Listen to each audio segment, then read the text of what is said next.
Ahí está, hermano. ¿Y se ve completa? Ahí se ve completa, hermano. Correcto.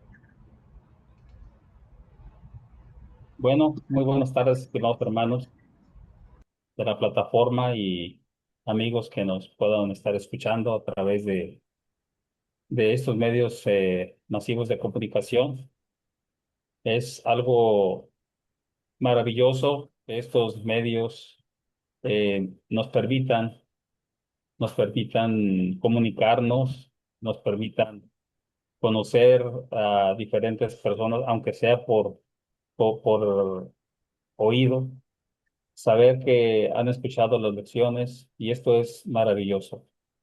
Por ello es que les agradecemos y les animamos a seguir estudiando para ir aprendiendo de Santa Palabra. Hoy, como en efecto se ha dicho, vamos a analizar este salmo que no está muy grande, pero es un salmo que tiene algunos contenidos muy buenos, porque el salmista David, el Salmo 65, que ahí está implícito que es un salmo y es un canto, ¿verdad? Es un cántico. Es un cántico de alabanza, es un cántico por la generosidad de nuestro Dios. Y después de varias o de algunos, por así decirlo, salmos tristes, vemos aquí un salmo alegre de los pocos que hay. Sí hay salmos, pero alegres, pero hay pocos. Este salmo está lleno de gratitud, está lleno de optimismo. Dicho salmo, hermanos, es uno más atribuido al rey David, ¿verdad? Que se le ha atribuido. Ahora, la ocasión en la que se escribió no está indicada en el título. Algunos sí, algunos salmos sí, sí dicen en qué ocasión fue escrito, pero en este salmo no. Y ahora es imposible determinarlo. A muchos años, pues no lo podemos determinar. O sea, pareciera que el salmo mismo se compuso después de una lluvia copiosa, ¿verdad?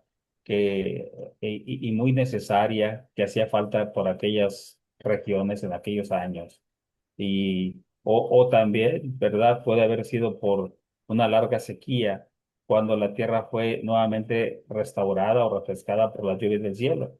En ese momento nuestro hermano Andrés decía que por allá no ha llovido, ¿verdad? Y ellos desean la lluvia. ¿Por qué? Porque es muy necesaria y siempre ha sido muy necesaria. En aquel entonces, hermanos, no fue la excepción.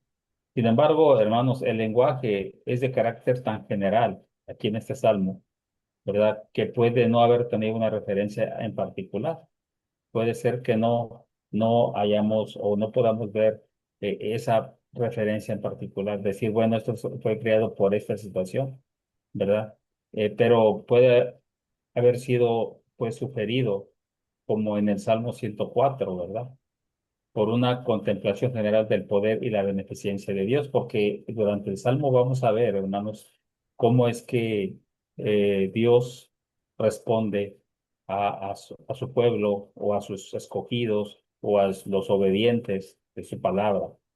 Posiblemente puede haber sido un canto compuesto para alguna ocasión anual también, por algún canto de alguna situación o alguna ocasión anual relatando los actos de Dios, ¿verdad?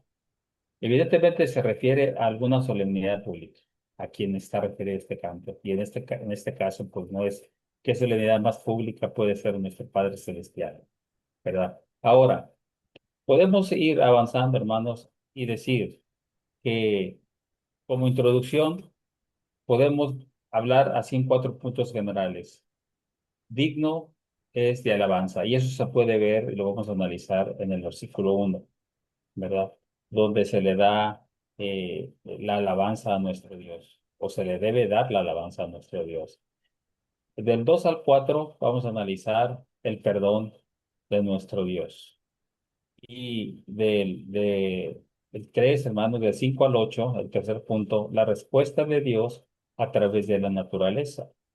Y al final de cuentas vamos a ver la generosidad de Dios, ¿verdad? A través de los versos 9 al 13. Entonces, Dios es digno de toda alabanza. Ahí ya moví aquí. Ok. Dios es digno, hermanos, de toda alabanza. Y llama la atención que en lugar de hacer un reconocimiento, ¿verdad? Como un llamado, más bien, a la alabanza, el salmista, como es normal en los himnos, según el Salmo 103, el salmista declara que Dios es digno de alabanza. Si vamos ahí analizando, hermanos, vamos leyendo el texto, Salmo 65, lo vamos a leer todo y después vamos a ir desglosándolo. Dice, tuya es la alabanza en Sión, oh Dios, y a ti se pagarán los votos. Tú oyes la oración, a ti vendrá toda carne. Las iniquidades prevalecen contra mí, mas nuestras rebeliones tú las perdonarás. Bienaventurado el que tú escogieres y atrajeres a ti para que habite en tus atrios. Seremos saciados del bien de tu casa, de tu santo templo. Con tremendas cosas nos responderás tú en justicia. Oh Dios de nuestra salvación, esperanza de todos los términos de la tierra y de los más remotos confines del mar. Tú, el que afirma los montes con su poder, ceñido de valentía, el que sosiega el estruendo de los mares, el estruendo de sus ondas y el alboroto de las naciones. Por tanto, los habitantes de los fines de la tierra temen de tus maravillas. Tú haces alegrar las salidas de la mañana y de la tarde. Visitas la tierra y la riegas, en gran manera la enriqueces. Con el río de Dios lleno de aguas, preparas el grano de ellos cuando así lo dispones. Haces que se empapen sus surcos, haces descender sus canales, la ablandas con lluvias, bendices sus renuevos. Tú coronas el año con tus bienes y tus nubes destilan grosura. Destilan sobre los pastizales del desierto y los collados se ciñen de alegría. Se visten las manadas, los llanos y los valles se cubren de grano. Dan voces de júbilo y aún cantan. Hermanos, como lo estamos viendo, aquí el salmista está diciendo que Dios es digno de alabanza. Y el salmista declara que Dios es digno de alabanza. La palabra traducida, ¿verdad? Te corresponde, o, o aquí en este caso, Cipriano de Valera y Casio de la Reina traducen, tuya es la alabanza. Esto es algo que no es, dice ahí el texto, no es correcto. No es correcto, pero no porque la Biblia traducen incorrectamente el texto hebreo. La traducción que podría allí ser, dice, para ti el silencio es alabanza. Es la idea de estar callado y de dejar que Dios actúe. Es como cuando uno está en disputa y está peleando con alguien, pues tiene discusión con alguien. Si uno de los dos no nos callamos, pues no va a haber arreglo. Debemos dejar o debemos callar para poder solucionar el problema. Y cuando uno está altercando con Dios, hermanos, pues nada gana. Entonces, esa es la idea del silencio. Incluso en la Biblia de las Américas, en la versión de las Américas, dice silencio primeramente, silencio, que da la impresión de una multitud que adora a Dios, por cierto, en el lugar llamado Sión, en el pueblo de Dios, donde conocen, en donde le conocen, saben quién es, saben quién hace, qué hace, es a donde las personas, hermanos, aprecian la adoración que Dios merece. Los demás párrafos del Salmo presentan motivos de esta alabanza. Y entonces, ahí entendiendo esto, podemos decir que el perdón de Dios sigue a continuación. Tú oyes la oración y esto es algo muy maravilloso. A veces nos puede parecer, hermanos, algo muy común, ¿verdad? Algo muy común que podemos hablar. me pasé, me vi aquí una presentación. A veces cuando leemos estas frases, que tú oyes la oración, dice ahí el texto, y a ti dice ahí el texto en el versículo 2, tú oyes la oración. Es algo que nosotros tenemos que entender, que una dicha, es un privilegio, hermanos, que el Señor nos perdona. Qué maravilla. El Dios de todo el universo oye nuestra oración. Es como dice allá en Filipenses 2:10, que en el nombre de Jesús se doble toda rodilla de los que están en los cielos y en la tierra. Entonces, ahí está implícito la situación que el Señor quiere de nosotros. Dice, pero tú perdonarás.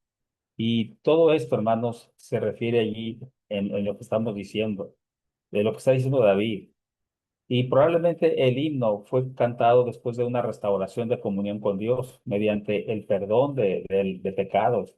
Por eso era el júbilo. La palabra perdonarás es kapar en el hebreo, de donde viene el término kippur, ¿verdad? Que se usa para la expiación o para cubrir el pecado por medio del sacrificio sangriento, ¿verdad? La maldad y el pecado siempre estorban. ¿Para qué? Para adorar a Dios. Entonces, cuando uno viene con el silencio, con la humillación, la resignación ante Dios, como lo dice el versículo 1 al principio, eso es alabar a Dios a través de venir humillados ante Dios, no con soberbia, sino con humillación. Entonces, una vez así, Dios ha cubierto nuestro pecado y así el maligno no tiene de dónde agarrarnos. Y por eso lo que dice el versículo 4, ¿verdad? De que presenta la gracia de Dios desarrollada ahí. Entonces, hermanos, cuando dice tuya es, ahí vamos a ver el versículo adelante, tuya es alabanza, oh Dios. Sin embargo, la traducción, como decía yo, correcta, según los estudiosos, es la siguiente. A ti pertenece la sumisión, la alabanza, oh Dios. Otros interpretan o traducen, eres alabado en el silencio, oh Dios. La alabanza guarda silencio para ti, oh Dios. Entonces, si se fijan, no tiene mucha relación la traducción que Cipriano hace, ¿verdad? Cipriano y Valera hacen. Y allí otras dicen, para ti es silencio, o sea, es resignación, alabanza, oh Dios. O sea, la resignación a la voluntad divina, el silencio del corazón ante Dios es un deber que le debemos a Él y es un culto de más alto carácter. Por eso les decía hace rato que cuando nos humillamos ante Dios, obtenemos mucho, a lo mejor mucho más de lo que nosotros imaginamos. Dicho de otra manera, la alabanza es silenciosa. Entonces el hebreo es, para ti es silencio, alabanza. Una especie de frase compuesta, sí, que no significa alabanza silenciosa, sino que se refiere a una condición en la que todo está listo, donde los preparativos se han hecho por completo, donde el ruido, donde el bullicio que usualmente se acompaña a una preparación ya ha cesado y todo está listo como si se esperara aquello para lo cual se ha llevado a cabo los arreglos. Entonces, hermanos, el ruido de la preparación ahora había cesado, repito, y todo estaba en calma. El lenguaje aquí también ahora significa el estado de sentimiento a un individuo, ¿verdad? eh, en un individuo, vamos a decirlo así, o en una asamblea, cuando el corazón estaba preparado para la alabanza, cuando estaba lleno de un profundo sentido de la majestad y la bondad de Dios, cuando todos los sentimientos de ansiedad se han calmado o estaban en estado de reposo, cuando el alma estaba lista para estallar en expresiones de acción de gracias y nada satisfaría sus necesidades más que elogios. Y dice el texto, entonces en esa condición, a ti y a ti se realizará el voto. O sea, sabemos que el voto en la Biblia son promesas hechas a Dios, ¿verdad? Compromisos que uno hace con Dios. Por ejemplo, podemos ver allí, leer el Salmo 22:5. Ese es un salmo que nos habla de los votos, hermanos, de que uno hace a veces a nuestro Dios. Y dice, clamaron a ti y fueron librados, confiaron en ti y no fueron avergonzados. Dice 22:25, estoy leyendo mal, leí el 5. Vamos a leer 25. De ti será mi alabanza en la gran congregación. Mis votos pagaré delante de los que le temen. Habla de esto. Y otro, nada más para corroborar que cuando en el pasado se hacían promesas, se tenían que cumplir, hermano. Y dice, los salmistas lo tenían bien presentes. Salmo 50:14 es otro texto que dice lo siguiente: sacrifica a Dios alabanza y paga tus votos al Altísimo. Entonces, la referencia aquí es a los votos o promesas que la gente había hecho en vista de los juicios manifestados de Dios y las pruebas de su bondad. Esos votos que ahora estaban listos para llevar a cabo en expresiones de alabanza. Por eso venían así, en humildad, no en soberbia, venían, y esa humildad era alabanza a nuestro Dios.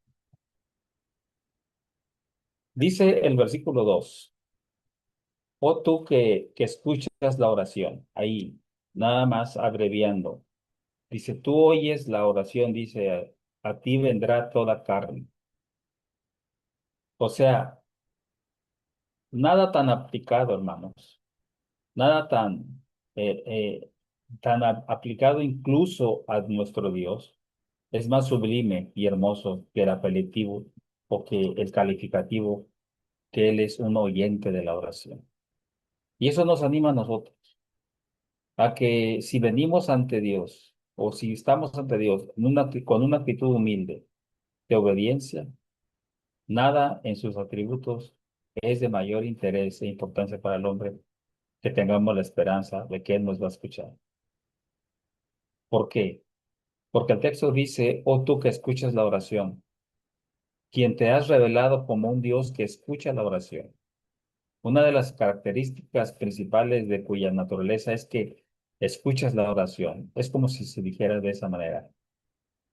Y como dije hace un momento, literalmente, oyente de la oración, a ti vendrá toda carne. Entonces, nada más indica eso. Su condescendencia, su bondad. Nada nos alienta en el esfuerzo por vencer nuestros pecados, hacer bien, salvar inagotable, eh, esa fuerza inagotable de vida que a veces ya no tenemos para seguir cuando tenemos problemas, para luchar, pero saber que nos escucha, saber que Él está a su oído, si nos esforzamos por tratar de ser fieles, nos da aliento de que para seguir adelante y poder vencer lo que venga por delante. Y esto era algo que el pueblo de Israel había pasado, hermanos, en el tiempo de David. Por eso, y que ahora estaba recibiendo, el pueblo estaba recibiendo bendición, la bendición que haya sido. Y por eso es que lo reconocen a Dios como el oyente de la oración. Entonces, todos los necesitados adorarán, dice ahí, al todo suficiente. A ti vendrá toda carne. Y ese es un término, un salmo que también tiene que ver en un salmo profético, hermanos, porque dice, vendrá toda carne. Y sabemos que así fue. En aquel entonces solamente el pueblo judío tenía ese gran privilegio de acudir a Él. Pero ahora, gracias a Dios y a la bondad de nuestro Señor Jesucristo, ahora todos tenemos acceso a esa bendición de acudir a Él y también tener la esperanza de que Él nos oye.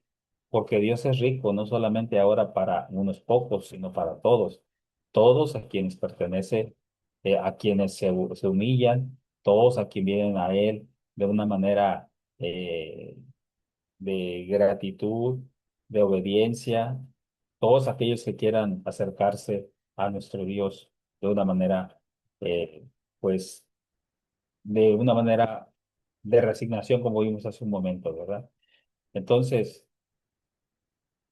es algo que nos llena de esperanza, hermanos, para seguir adelante. Y, y entonces habla de una adoración en su extensión. A ti vendrá toda carne. Y aquí hay una declaración que, ¿cuál es toda carne? Pues todos los necesitados adorarán a todo suficiente. El uso de la palabra carne, hermanos, aquí es para denotar al hombre, indica su debilidad, indica su necesidad. El hombre es una criatura totalmente dependiente, frágil, débil y necesitada. Dios es la fuente. Entonces, y ahí está el punto. Salmo 65:3, el versículo 3 nos habla de las inquietudes del salmista. Ahí vemos cómo las inquietudes del salmista se presentan como abrumándole con una fuerza hostil superior. Las iniquidades prevalecen contra mí, dice ahí en ese texto. Como en hebreo, el término iniquidades, hermanos, no es como el término eh, en castellano, ¿verdad? De que a veces yo entiendo iniquidades como pecados, pecados malos, pero en aquel entonces iniquidades en el hebreo eran palabras o asuntos de iniquidades. ¿Verdad? El significado literal es palabras y la idea puede ser que las palabras pronunciadas en la iniquidad o las palabras difamatorias pronunciadas por otros prevalecieron contra él. Por eso dice, las iniquidades prevalecen contra mí. O sea, los que lo ofendieron o los que le estaban ofendiendo estaban todavía contra él, ¿verdad? O sea, de eso ya no dependía, ya eso ya no dependía de él. Pero entonces el hombre no puede lidiar con sus pecados, pero y tampoco puede responder por ellos ni mucho menos perdonarlos. Pero ahí viene lo otro, hermanos. Viene la grandeza del perdón divino cuando dice ahí el versículo 3, las iniquidades prevalecen contra mí, mas nuestras rebeliones tú las perdonarás. O sea, aquí ya no se refiere a las iniquidades en la parte final del texto, dice más nuestras rebeliones. Lo primero no depende de nosotros, depende de alguien más, pero lo segundo sí depende de nosotros, porque las rebeliones es algo que sí depende, es un pecado que depende de nosotros. Si uno, la palabra rebelde, hermanos, es terquedad. A veces yo puedo ser, este, eh, de una manera eh, agresivo o alegador, porque ignoro, pero cuando alguien me hace ver las cosas, ya me calmo y te digo, ah, ok, perfecto. Pero aquí, hermanos, está la situación que es algo que nosotros tenemos que ver, que entender, que es de eso hay que cuidarnos. Y aún así, el Señor, si venimos arrodillados, si venimos en posición de,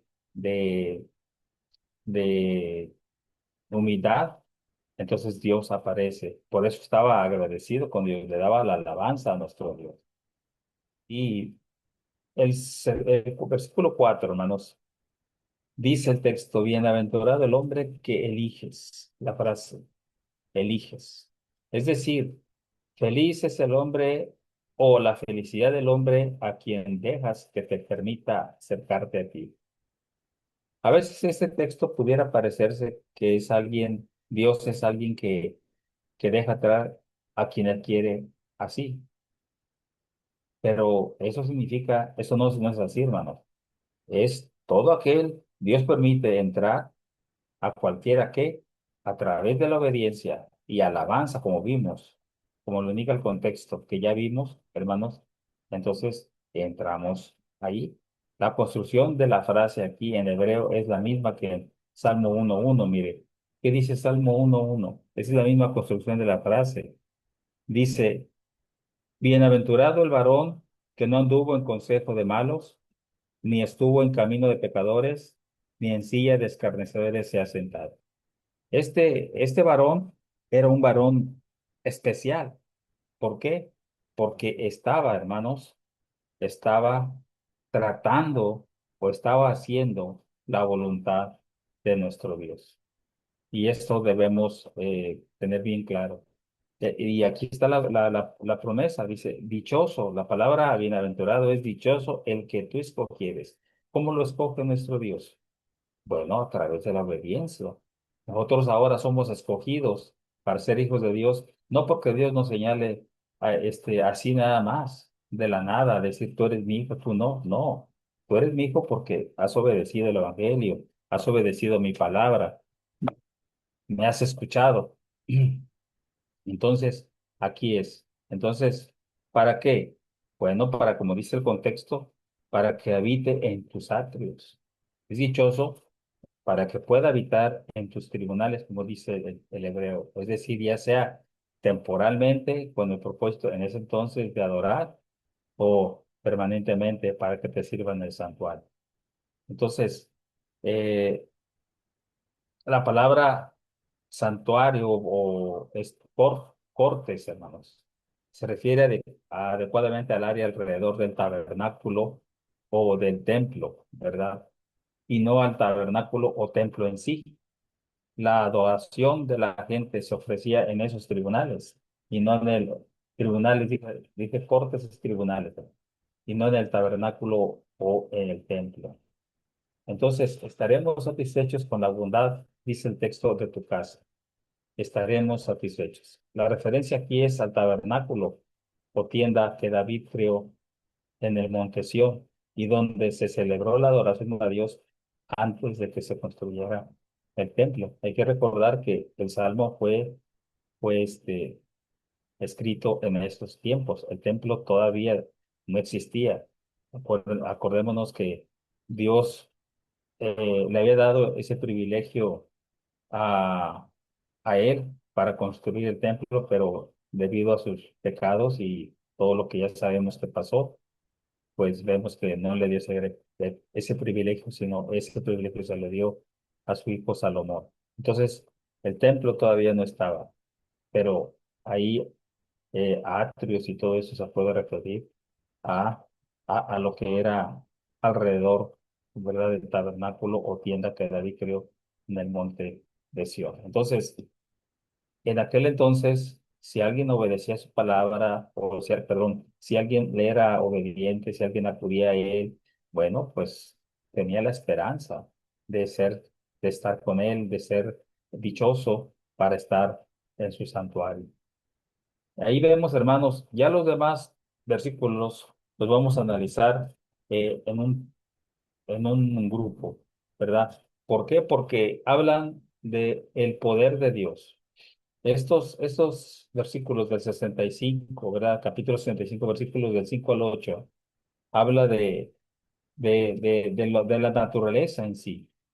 Dice el texto, releyendo los textos, dice, con tremendas cosas nos responderás tú en justicia, oh Dios de nuestra salvación, esperanza de todos los términos de la tierra y de los más remotos confines del mar. Tú, el que afirma los montes con su poder, ceñido de valentía, el que sosiega el estruendo de los mares, el estruendo de sus ondas y el alboroto de las naciones. Por tanto, los habitantes de los fines de la tierra temen de tus maravillas. Tú haces alegrar las salidas de la mañana y de la tarde. Hermanos, este pasaje dice ahí con hechos tremendos, es un lenguaje del Éxodo, de aquel entonces cuando el pueblo de Israel fue liberado, ¿sí? Allá en el libro de Éxodo, cuando eh, Dios los liberó de la esclavitud de Egipto. Y fue liberado ¿cómo? En justicia, pero ¿cómo? Con hechos tremendos, con sucesos, con eventos que superaron la naturaleza misma, como que, bueno, como la apertura del mar para que el pueblo de Israel pudiera pasar. Entonces, solamente ¿quién lo pudo hacer? Dios. Entonces, es el poder de Dios que es el que hace posible todo eso, hermanos. Entonces, por eso dice, nos responderás. Entonces, tiene en mente, dice ahí, nos responderás cómo. Tiene en mente la oración del contexto del versículo 2, porque hay que recordar que dice el versículo 2 releyendo el 2, tú oyes la oración, a ti vendrá toda carne. Entonces, Dios quiere mostrar su poder a sus hijos. quiere que oremos con fe para poder manifestar sus maravillas, pero notemos que lo hace en justicia. Y a veces somos muy, por así decirlo, hermanos, despistados con lo que nos rodea en la naturaleza, ¿verdad? Porque a veces olvidamos que la naturaleza la, la rige Dios. Dios es el que a veces nos habla a través de la naturaleza. Es la que nos manda mensajes a través de ella. Y a veces pensamos que es porque así pasa, porque así es, porque así está establecido por el sistema meteorológico. No, al final de cuentas Dios tiene el control de todo. Y, y por eso es que desde tiempos antiguos David así lo reconoce.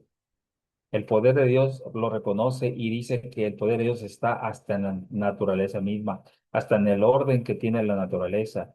Dice, afirmas las montañas que eran símbolos de estabilidad y permanencia. O sea, una montaña, ¿qué simbolismo tiene?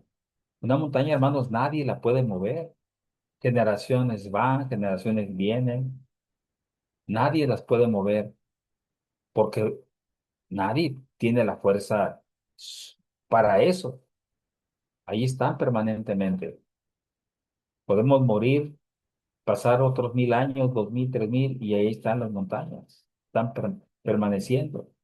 Pero ¿qué dice? Claro, obviamente habla figuradamente, ¿verdad? Pero ahí nos habla del superpoder de nuestro Dios. Dice, oh Dios de nuestra salvación, dice, esperanza de todos los términos de la tierra. Dice ahí el versículo 6: tú el que afirma los montes con su poder, ceñido de valentía. Como cuando un hombre para levantar algo pesado se ciñe, ¿verdad? Es así. Entonces el salmista cuando piensa en el poder de Dios, también piensa en las olas poderosas, hermanos, del mar, como lo dice el versículo 6, 7. El que sosiega el estruendo de los mares, el estruendo de sus ondas. Entonces, pero, ¿qué dice el que sosiega? ¿Qué es sosegar? Es frenar, es controlar. Y esto le hace pensar en el ruido que hacen las multitudes también. Dice el versículo 7, y el alboroto de las naciones. Entonces también Dios los limita y los controla. O sea, por eso decía hace un rato, Dios tiene el control de todo. Dios lo tiene. Entonces, hermanos, ahí vemos que el versículo dice, por lo tanto, los habitantes de los fines de la tierra temen de tus maravillas. Tú haces alegrar las salidas de la mañana y de la tarde. ¿Quiénes temen? Pues temen los inconversos, hermanos. Temen los que hacen mal, pero los que hacen bien, al contrario, Él hará justicia. Y Él hace justicia muchas veces de muchas maneras. Vamos avanzando a la parte final. Dice Salmos 65 9 al 11. Dice allí, visitas la tierra y la riegas. Hermanos, visitas la tierra del verbo shaka, es del verbo hebreo, que significa dar de beber. O sea, esta parece la interpretación más natural del término visita la tierra. Pero hay que recordar, hermanos, que la Biblia fue escrita, el Antiguo Testamento, para un pueblo hebreo. Y muchos términos que encontramos allí no es fácil para entenderlos e interpretamos otra cosa en primera instancia. Hasta que no nos adentramos un poquito en la historia, podemos entenderlo un poco más. Pero el verbo hebreo shaka significa dar de beber. Y entonces, ¿qué significa esto? Bueno, que visitar la tierra de parte de Dios es regándolo, regándolo. Con esto nos indicaría que todo el orden de las cosas en la naturaleza muestra el amor paternal de Dios al condescendiente para cuidar nuestro sustento diario. Y no cabe duda, perdón, no cabe duda de que David todavía continúa la atención de la acción de gracias, hermanos, todavía. o sea, de la oración. Y alaba a Dios por humedecer, por saturar la tierra con lluvias, para que pueda ser adecuada para producir fruta, para producir granos, o pueda producir ambos. ¿Por qué insisto en esto? Porque, hermanos, Israel en los tiempos como hoy en día, es una tierra árida, es una tierra desértica. Sin embargo, en esos tiempos, no siempre, como lo vamos a ver un poquito más adelante, ¿verdad? Ahorita lo vamos a considerar, no siempre, hermanos, fue así. Es algo que termina este texto con, con lo que dice al final del versículo 9 en adelante. Dice, por ejemplo, aquí, dice, haces que se empapen sus surcos. Bueno, eso ya lo leímos, pero vamos a leerlos. Haces descender sus canales, la ablandas con lluvias, bendices sus renuevos. Pero fíjense lo que dice aquí, tú coronas el año con tus bienes y tus nubes destilan grosura, destilan sobre los pastizales del desierto y los collados se ciñen de alegría. Fíjese, tú coronas el año con tus bienes. No cabe duda de que, como dije allí, de que David todavía continuaba con la atención de la acción de gracias a Dios y alaba a Dios por humedecer y saturar esa tierra con lluvias. Pero cuando él dice ahí en el 11, tú coronas el año con tu bondad, algunos exégetas de la Biblia interpretan, tú coronas el año de tu bondad, como si el salmista quisiera decir que el año fértil tenía una gloria en particular o peculiar. Y ese año fue coronado, por así decirlo, fue coronado por Dios, obviamente. Por lo tanto, si hubiera una cosecha más abundante de de lo habitual, bueno, esto sería la corona del año. Y debe reconocerse, hermanos, que Dios no siempre bendice todos los años igual. En cuanto a lluvia, ¿qué es lo que se está hablando aquí? En cuanto a pastizales, ¿verdad? No siempre hace llover igual. Y por eso todavía no hay más que lo que se corona con alguna medida de excelencia. Y por esta razón, pareciera mejor retener la interpretación más simple de las palabras y verlas como que significan que la bondad de Dios es evidente en los retornos anuales de la temporada. O sea, ¿cómo?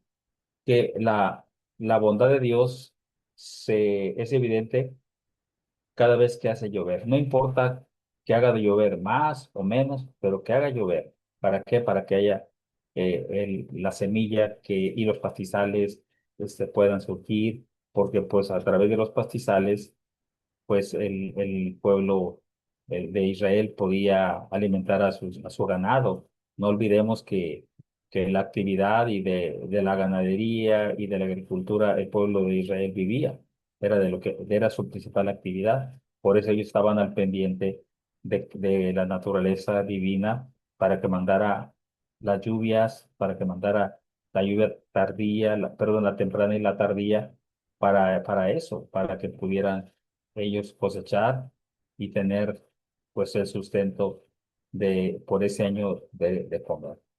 Entonces nos queda a nosotros, hermanos, aprender a ser agradecidos con Dios, ser siempre de una actitud humilde, ser siempre de una actitud este, resignada, no acudir con una manera altanera y en todo momento ser agradecido con Dios y tener la confianza de que Él nos va a escuchar si venimos sí, solo sí, de esa manera. Él nos va a dar el apoyo, el consuelo que necesitemos, pero tenemos que acudir a Dios de una manera muy humilde ante Él. Y así tendremos asegurado de que seremos dichosos de andar junto a Él, que es lo que habla así de los atrios y demás que tenemos ahí. Y entonces también Él nos va a bendecir nos va a coronar en el año con bendiciones materiales a través de la naturaleza. Entonces, hermanos, ahí está la explicación.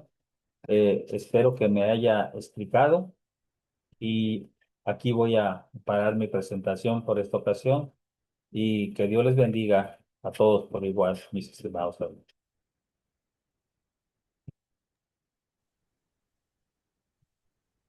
Gracias a nuestro hermano Moisés por esta explicación, ¿verdad? Del Salmo número 65,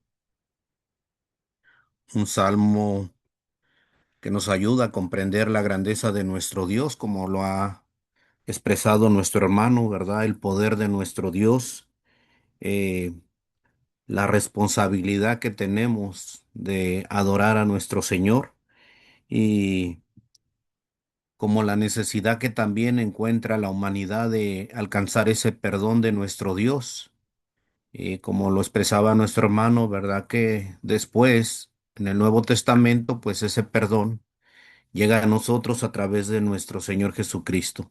Así es que es un salmo muy interesante, ¿verdad? Donde se muestra la grandeza de nuestro Dios y el privilegio que también tenemos de recibir. Y invitamos, ¿verdad?, todos a meditar en estas palabras de nuestro Dios para aprender, ¿verdad?, de lo que Él pide de la humanidad. Que Dios les bendiga, hermanos. Vamos a ir a Dios en una oración para dar gracias a nuestro Dios, ¿verdad?, por su palabra y también por la exposición de nuestro hermano. Vamos a pedir a nuestro hermano Ismael Rangel si nos puede guiar en la oración.